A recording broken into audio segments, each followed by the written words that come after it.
We have a problem.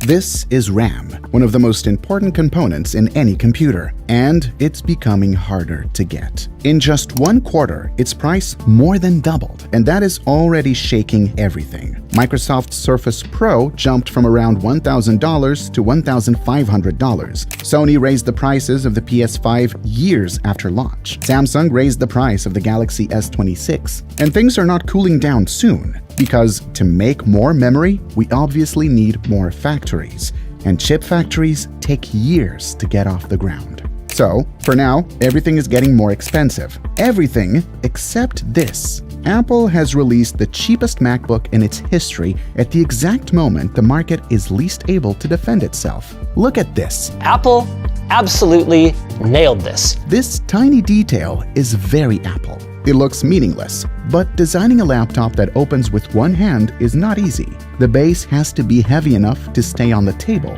the screen has to be thin enough to move without lifting the whole computer, and the hinge has to be calibrated with ridiculous precision. That's Apple. Of course, some premium PCs can also pull that off. But at $700, you are in entry-level territory. That usually means compromises, cheaper materials, worse hinges, and a less premium feel. Apple did not do that. The MacBook Neo is still a MacBook. Raw performance aside, the experience feels much closer to a real MacBook than its price suggests. So, where does Apple save money?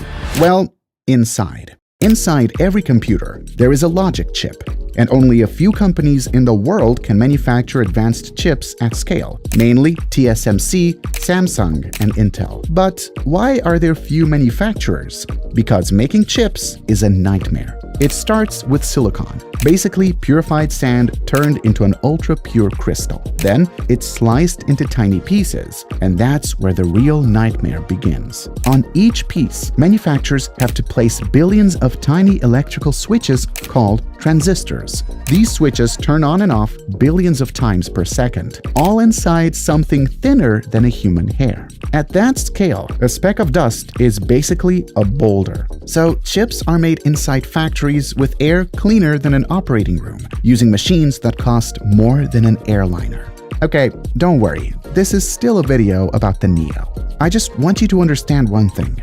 In this industry, there are 2 jobs. Some companies design the brain while others manufacture it. And then there are the PC makers: Dell, HP, Asus, Lenovo. They usually buy chips from the market, the way a car maker might buy an engine, then build a computer around them.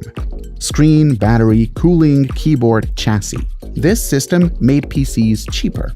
That's why students can now buy laptops more powerful than old supercomputers. But even with a chip, your computer is still useless without memory. The chip performs calculations, but it needs a place to put the data it is working on. And right now, RAM is one of the scarcest components in the industry. Why? Because very few companies make it. The global memory market is dominated by Samsung, Micron, and SK Hynix. For years, their biggest customers were PC and phone makers. But now, they have a new customer that wants memory at a scale that barely existed 3 years ago: artificial intelligence. The data centers running ChatGPT, Claude, Gemini, and other large AI models need enormous amounts of memory. And not just normal memory, they need HBM, high bandwidth memory, a faster, more advanced type of memory built for extreme speeds. Producing 1 gigabyte of HBM can take up to 4 times more manufacturing capacity than 1 gigabyte of ordinary consumer RAM. So, memory manufacturers have to choose between memory for your laptop or memory for AI. And for AI companies, every month without new computing capacity means billions in lost opportunity. So, hyperscalers like Google, Amazon, Microsoft, and Meta began locking in supply early and aggressively. Micron responded by announcing it would exit the crucial consumer memory business and focus on larger strategic customers in AI and data centers. AI turned memory factories into cash machines. The PC market is big, but for Apple, it's small. Apple sells roughly tens of millions of Macs a year, but hundreds of millions of iPhones. So, when Apple invests billions into silicon, it's mainly for the iPhone. Because Apple controls both the chip and the software, it can design specific blocks of silicon for specific tasks. And because Apple also controls the internal layout of the chip, it can bring components physically closer together. In a traditional PC, the RAM often sits separately from the processor. Data travels across the motherboard. On Apple Silicon, memory is integrated much closer to the chip. Less distance means less wasted energy, less heat, and more performance per watt. Then, in 2020, it took that same iPhone logic and scaled it up for the Mac. The first M1 MacBook Air was dramatically faster than the Intel MacBook Air it replaced, and it did that without a fan.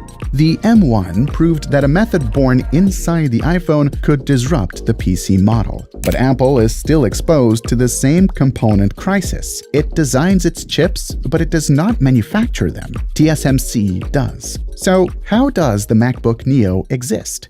Inside the MacBook Neo, Apple is not using a traditional laptop chip. It is using an iPhone-derived chip. More specifically, the same family of chip used in the iPhone 16 Pro, but in a lower configuration with one fewer graphics core. This is where binning matters. When companies manufacture chips by the millions, not every chip comes out perfect. Sometimes one part does not meet the highest standard. Instead of throwing the whole chip away, the weaker part can be disabled and the chip can be sold in a lower configuration. The MacBook Neo uses iPhone-class silicon in a MacBook body. To put it simply, the MacBook Neo is like a leather offcut from the iPhone. Hermes turns offcuts into keychains, Apple turns them into its cheapest MacBook. And that's why this machine is dangerous. It's not a powerhouse, not even close. But for students and normal users who mainly browse, write, then live inside web apps, this may be the best computer at its price. There is one serious warning though. The MacBook Neo is locked at 8 GB of RAM. That may be fine today, but you don't buy a laptop for today. You buy it for the next 5 years. And 8 GB today will not feel the same in 5 years. So, if you can wait for at least a 16 GB version, the next generation Neo may be the smarter buy. Thanks for watching.